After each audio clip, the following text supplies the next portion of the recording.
Bonjour et bienvenue dans notre nouvelle émission Impact Live. Aujourd'hui, j'aimerais vous parler du bon mobile, avoir le bon mobile pour être épanoui dans la vie, pour vivre le bonheur. Vous savez que ici-bas, qui veut être malheureux? Je ne connais personne qui se lève chaque jour et qui décide tout à coup de dire j'ai envie d'être malheureux. On a envie tous d'être heureux. D'ailleurs, Jésus, quand il a enseigné sur une montagne, il a même donné tout un discours que nous appelons le sermon sur la montagne, dans lequel il donne une multitude de secrets pour trouver le bonheur. Mais il ne suffit pas de mettre bout à bout toute une somme de conseils avisés, de clés, d'étapes, de recettes pour trouver le bonheur. Et bien entendu, quand Jésus a donné le sermon sur la montagne, son intention n'était nullement de nous donner une recette. Il parlait des profondeurs du cœur de l'homme qui a surtout besoin d'être transformé. Nous avons besoin d'être changés. Et c'est le message de la Bible. Et c'est ce que les prophètes ont prophétisé, annonçant que Dieu, au temps marqué avec la venue de Jésus et l'effusion, la venue du Saint-Esprit, l'effusion du Saint-Esprit, Dieu va ôter le cœur de pierre pour mettre à l'intérieur un cœur de chair. Alors, quelqu'un dira, mais je n'ai pas un cœur en pierre à l'intérieur. J'ai déjà un cœur de chair. Mais c'est une image, bien entendu, spirituelle, où le prophète, au travers de la bouche du prophète, Dieu est en train de nous dire, mais le cœur que vous avez au-dedans, sur le plan spirituel, il est comme de la pierre. Et il a besoin d'être enlevé pour qu'un cœur de chair spirituel, celui-là, puisse battre au rythme du cœur de Dieu.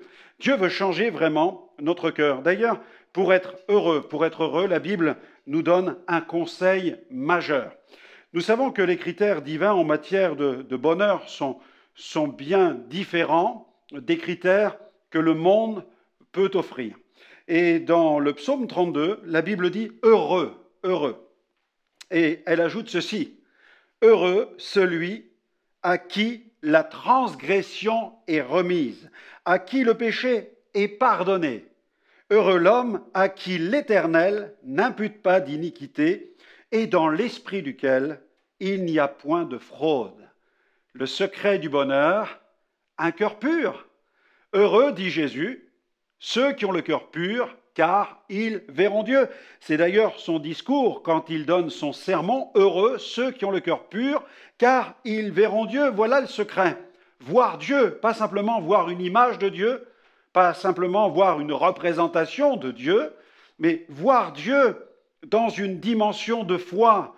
Quand on voit quelqu'un, par exemple, quand je dis je vois mon meilleur ami, je le vois, c'est-à-dire que je le rencontre, on passe du temps ensemble, on mange ensemble, on peut aller faire du sport ensemble, passer des bons moments ensemble. Voir Dieu, cela signifie bien plus que voir simplement quelle serait l'image de Dieu ou quelle serait la représentation de Dieu, mais voir Dieu, c'est-à-dire vivre avec Dieu et avoir Dieu qui vit en nous.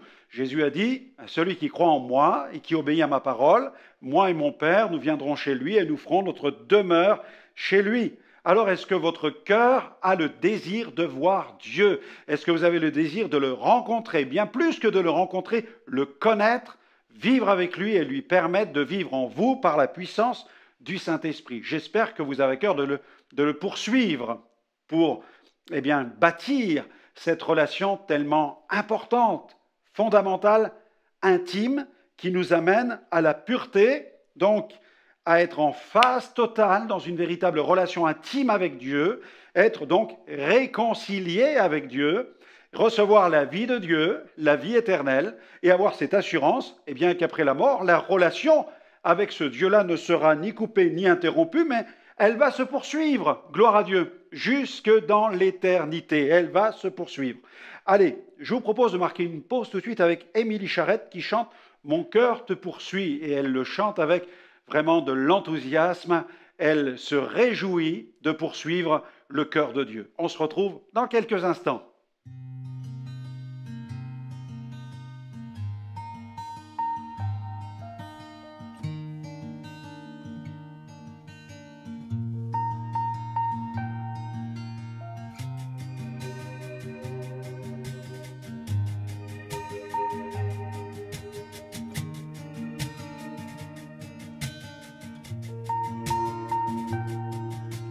Jésus, tu es es si merveilleux. Jésus, tu es si glorieux.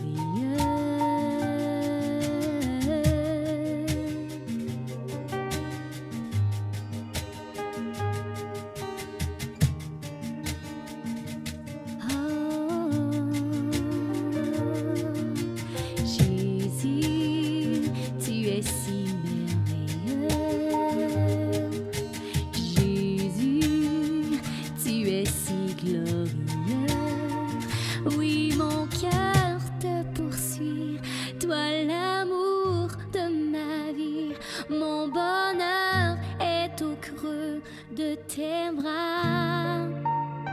Je ne désire que toi, car tu es tout pour moi. Oui, ma joie est complète en toi.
Jésus,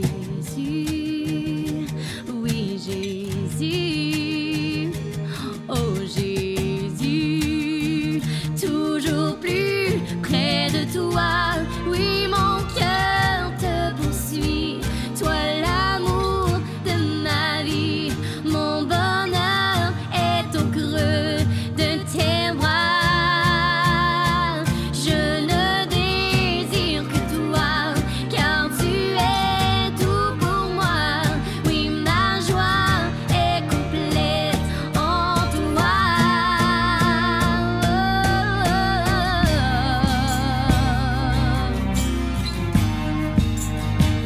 Tu es si merveilleux, oui mon cœur te poursuit, toi l'amour de ma vie, mon bonheur est au creux de tes bras, je ne désire que toi, car tu es tout pour moi, oui ma joie est complète en toi. Oui, je te poursuis. L'amour de... Merci à Émilie Charette pour cette invitation à poursuivre Dieu, à voir la gloire de Dieu. Alors, quels sont nos mobiles? Quels sont nos mobiles? Les mobiles sont les moteurs de la vie et ils cachent souvent de mauvais mobiles. Souvent, il y a de mauvaises intentions derrière les mobiles de certains. Parfois, c'est quand quelqu'un fait du sport, il cherche à remporter des compétitions, mais il cherche aussi peut-être à vouloir ressembler à quelqu'un. Il n'est pas véritablement lui-même, ou alors on entame tel projet, tel plan de carrière, tout simplement, eh bien, pour faire comme quelqu'un, pour faire comme les autres, ou pour faire plaisir à quelqu'un. Et puis, il y a parfois des mauvais mobiles aussi qui sont de mauvaises intentions. L'appétit pour les richesses. Quel est votre mobile dans la vie? L'argent uniquement, la fortune, le matérialisme, le bien matériel? Il y a un passage où Paul s'adresse à un jeune serviteur nommé Timothée, Et dans sa première épître à Timothée, chapitre 6, versets 9 à 10, Paul écrit « Mais ceux qui veulent s'enrichir tombent dans la tentation, dans le piège et dans beaucoup de désirs insensés et pernicieux qui plongent les hommes dans la ruine et la perdition. Car l'amour de l'argent est une racine de tous les maux et quelques-uns, en étant possédés, se sont égarés loin de la foi et se sont jetés eux-mêmes dans bien des tourments. » Le texte ne dit pas que l'argent est sale ou que le chrétien ne devrait pas du tout gagner d'argent. Au contraire, même Paul écrira que si quelqu'un ne veut pas travailler, bien qu'il ne mange pas. Donc la Bible nous exhorte aussi à travailler à la sueur de notre front. Nous devons travailler pour gagner notre pain. Mais ce que dit le texte, il ne s'agit pas de posséder de l'argent, mais le danger, c'est d'être possédé par l'argent.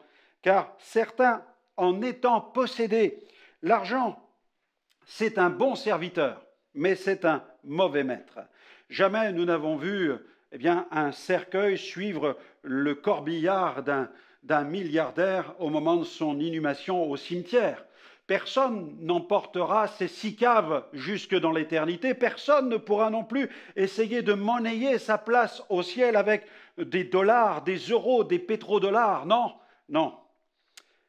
Que servirait-il à un homme de gagner le monde, dit Jésus, s'il perd son âme?